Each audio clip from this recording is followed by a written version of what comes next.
This is the first time I've sat down with a book in a long time and just wanted to read it cover to cover in one sitting. Tales of Fantasia. This podcast was recorded on the lands of the Ningyabal people of the Bundjalung Nation. I'd like to acknowledge them as the traditional custodians of this land and recognise that sovereignty was never ceded.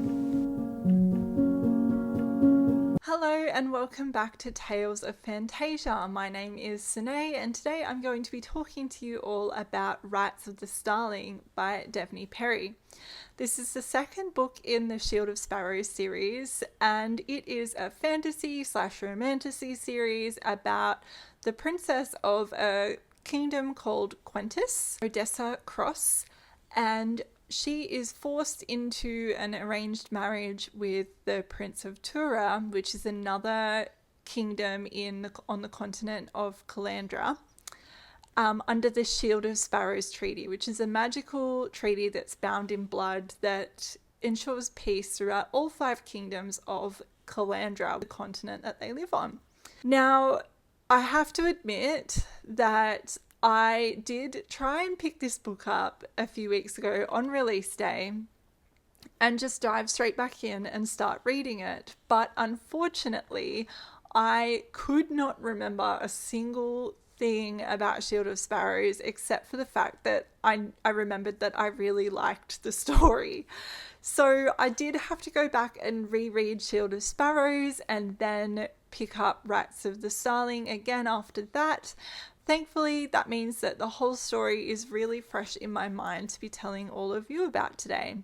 So where we left off in Shield of Sparrows, Odessa and the Guardian were looking for a cure for Lysa, which is a magical disease that is plaguing the lands of Calandra and basically turning the mythical creatures of the land rabid, and they have just this thirst for blood that's unquenchable and are decimating the population. It originated in Tura, but it was starting to spread to other kingdoms in Calandra as well at the time. I really loved Shield of Sparrows, and I remember finishing Shield of Sparrows and just thinking, oh my gosh, I can't wait for the next book to come out, because one thing that Devney Perry does really well is a cliffhanger, and she's done it again with Rites of the Starling. At the end of Shield of Sparrows, I had so many questions. Shield of Sparrows was a really well-crafted first book in a series. I feel like it had enough plot drive and fast enough pacing to really drive the story forward in a purposeful way, while still allowing the space for character development and world building to occur in what felt like a really natural way for it to unfold.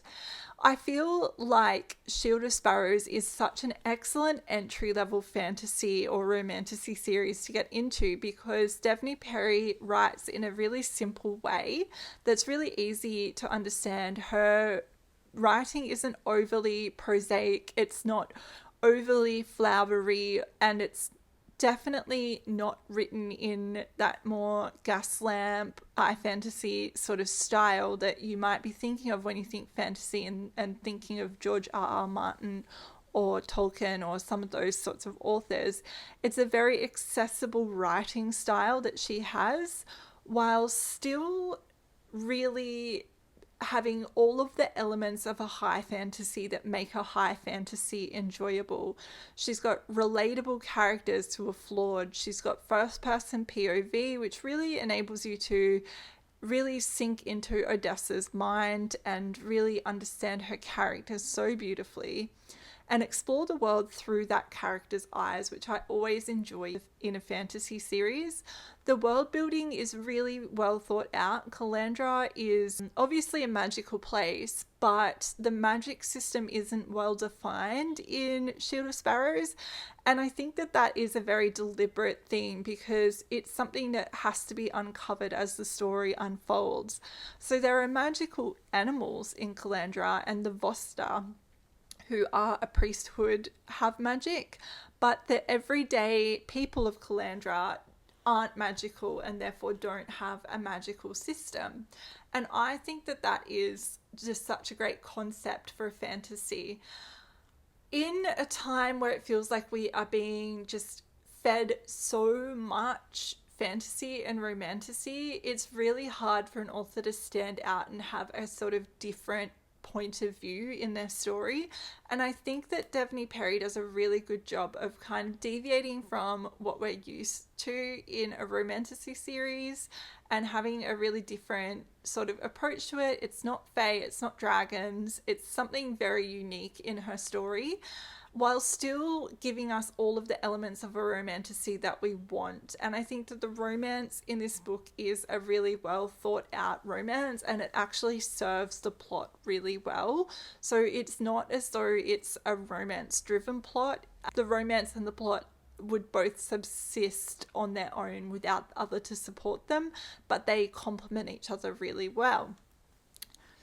Moving into Rites of the Starling, I had a lot of questions. Even on my reread of Shield of Sparrows, once I'd finished that book, I had a lot of questions for Devney Perry that I really wanted answers to in Rites of the Starling. I wanted to know, will they find a cure for Lysa? Obviously, that's the big question and sort of the main plot point of the series. Where does the magic in Calandra come from? Where do the Voster get their magic? And how do they fit into the scheme of things? Why were the Voster so interested in who Odessa's mother is? Who was Odessa's mother? What is her heritage? Does she have magical abilities? And one of the questions, which is such a simple question, and I don't know why it was plaguing me so badly, but I'm really glad that I thought of this because it is actually answered in Rites of the Starling, is all throughout Shield of Sparrows, Calandra is referred to as a continent. And I so desperately wanted to know why, when this is the only magical land that we're told of in the book, is Calandra repeatedly referred to as a continent. There's no reference to other continents. There's no reference of trade to other continents. There's no hint in Shield of Sparrows that any other lands exist outside of Calandra. And so it was really irking me that it kept on being referred to as a continent. And then, of course, in Rites of the Starling, that question that I had about why it's referred to as a continent is finally answered. So I really appreciated that I got an answer to that question in this book, and it must seem like such a simple thing to someone who hasn't read it, but it actually ended up being quite important to the plot. So that was really cool. Rites of the Starling does a great job of driving the plot forward while still expanding on the world building and giving you so much background information and lore that you're missing from Shield of Sparrows. And the reveal in this book of that lore and of that world building has been so thoughtfully crafted by Devney Perry, and I really, really appreciated the way that she writes in her lore and her world building in the story.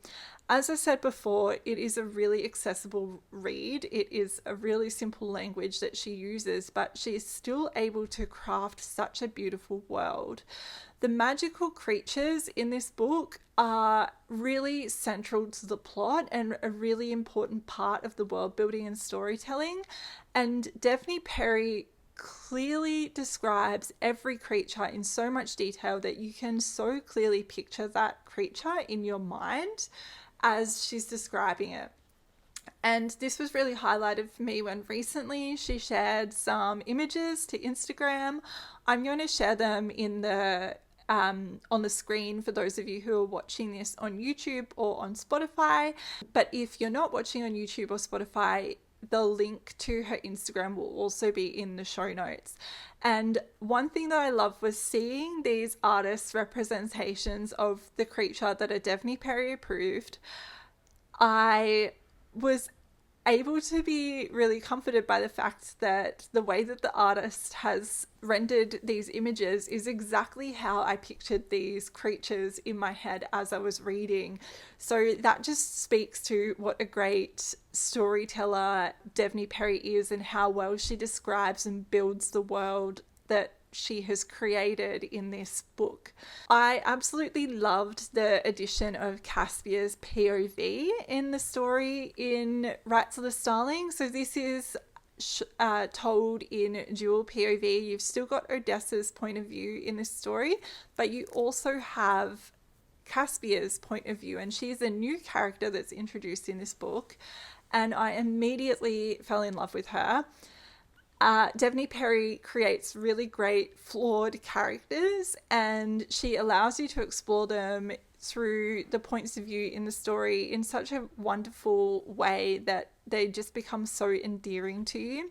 I love a flawed main character. I think that flaws are what fleshes out a character properly and makes them whole and believable, and Devney Perry does an excellent job of her character building in her stories.